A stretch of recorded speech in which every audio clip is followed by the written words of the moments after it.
కర్నూలు జిల్లా ఆలూరు తాలూకా YCP party ఆఫీసులో ఏర్పాటు చేసిన మీడియా సమావేశంలో ఆలూరు వైసీపీ పార్టీ ఎమ్మెల్యే విరూపాక్షి మాట్లాడుతూ రాష్ట్ర వ్యాప్తంగా మహాశివరాత్రి ప్రతి ఒక్కరూ ఘనంగా జరుపుకుంటారు. సాక్షాత్తు ఆంధ్ర రాష్ట్ర ముఖ్యమంత్రి నారా చంద్రబాబు నాయుడు ఇటీవల మాట్లాడుతూ శ్రీశైలంలోని శ్రీ బ్రహ్మరాంబిక మల్లికార్జున స్వామి వారి లడ్డూ ప్రసాదంలో కూడా కల్తీ జరిగింది అంటూ అసత్య ప్రచారాలు చేస్తున్నారు. కానీ శ్రీశైలంలో సరైన వసతులు ఏర్పాటు చేయలేదు. భక్తులకు తాగడానికి నీరు కూడా లేవు. శ్రీశైలం మల్లన్న బ్రహ్మరాంబిక స్వాములు భక్తులపైన లాఠీచార్జీ చేశారని అన్నారు. ఏ రాష్ట్రంలోనైనా ముందుగా అభివృద్ధి చేసేది దేవాలయాలను, మన ఆంధ్ర రాష్ట్రంలో దేవాలయాలపైన అసత్య ప్రచారాలు చేస్తున్నారని కూటమి ప్రభుత్వంపై మండిపడ్డారు. ఎందుకంటే ఫినాయిల్తో ఒకరైతే ఒక సాక్షాత్ హోంమంత్రి కాదమ్మ ఫినాయిల్తో అడిగిన లడ్డు చేస్తా అంటారు. ఎట్లా మాట్లాడతారు వీళ్ళు, ఎట్లా చేస్తారు మాకు అర్థం కాదు. ఫినాయిల్ ఎవరు అంటారు, హార్పిక్తో చేసినారంటారు.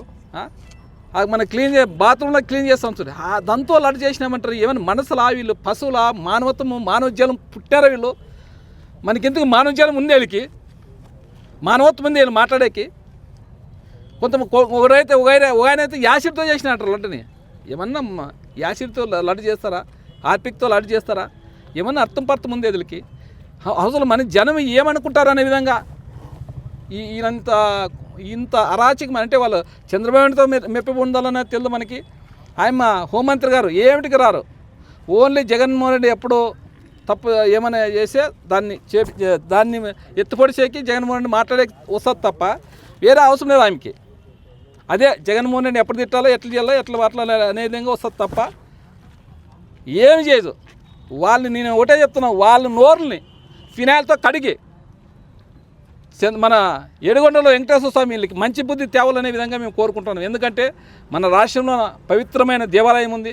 ప్రపంచ దేశాలకే అభివృద్ధి ఉన్న మన దేవస్థానము. అలాంటి దేవస్థానం మీద వీళ్ళు ఇంకా పదే అనుకుంటున్నారు. దాన్ని మరిచిపోతే బాగుంటుంది అనే విధంగా మేము కోరుకుంటున్నాము. అదేవిధంగా చంద్రబాబు నాయుడు ఆయన మళ్ళా ఎందుకు ఇన్నేళ్ళు మంత్రిగా పనిచేస్తున్నాడు, ఎందుకు ఇంత సీనియర్ నాయకుడు ఉన్నాడో తెలియదు. కానీ ఎవడో చెప్తున్నాడు ఏమో తెలియదు. కానీ మళ్ళీ మననే శ్రీశైలంలో లడ్లో కల్తీ ఉందంటాడు. ఏమన్నా ఆయన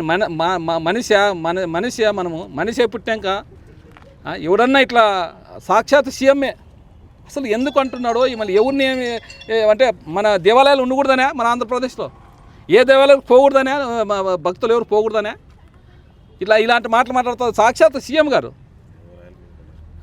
ఈరోజు నీకు ఎక్కడ చూసినా కానీ ఈరోజు నిన్ను చూసినా మన శివులు అంత శివమాల వేసుకొని ఎంతో భక్తితో 41 రోజు దీక్ష చేసి పోతే అక్కడ పోతే అసలు ఎవడు పట్టించుకునే వాళ్ళు లేనట, నీళ్ళు లేవంట వసతి. ఎవరైనా కానీ స్నానం పక్కలోనే కృష్ణానది పుష్కలంగా ఉంది. అలాంటి దగ్గర నీళ్ళ వసతి లేక అసలు పోలీసులు లాఠీ చార్జ్ చేస్తున్నారు శివస్వాముల మీద. మళ్ళీ ఏం పరిపాలన చేస్తున్నారు వీళ్ళు నాకు అర్థం లేదు. ఈ పవన్ కళ్యాణ్ అయితే చంద్రబాబు నాయుడు ఏమని చెప్తేనే అతని సనాతన ధర్మం అంటాడు. వెనక కొప్పు కట్టుకుంటాడు, కాషాయం డ్రెస్ చేసుకుంటాడు, ఒక పరక పట్టుకుంటాడు, ఊడిసేకొస్తాడు. అంతే ఎవరు వాళ్ళు